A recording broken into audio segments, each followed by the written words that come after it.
কিয়ামতের প্রথম আলামত জানতে চাও, সেটা হলো একটা আগুন যেটা জাপান থেকে আসবে। কোন দেশ থেকে?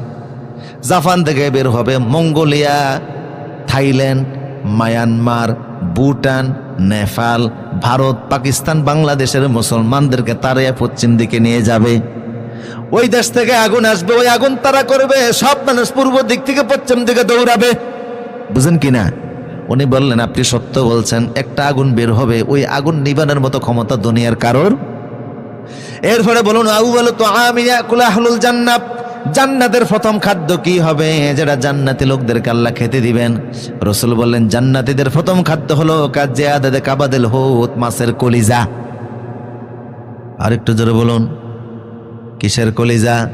মাছের কলিজা আল্লাহ সর্বপ্রথম জান্নাতি লোকদেরকে খেতে দিবেন। উনি বললেন, আমার 3 নম্বর প্রশ্ন, সন্তানের চেহারা কখন মার মতো হয়, কখন বাবার মতো হয়?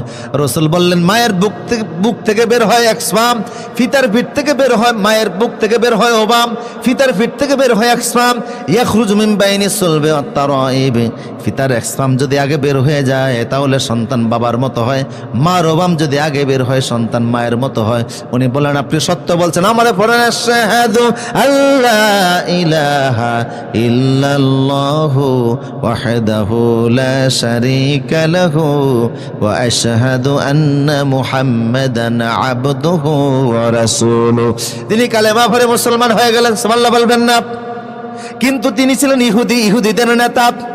হঠাৎ ইসলাম কবুল করার পরে ইহুদি ধর্মের কিছু তিনি মানতেন, যেমন শনিবার দিনকে সম্মান করতেন, উটের গোশত তিনি খাইতেন না।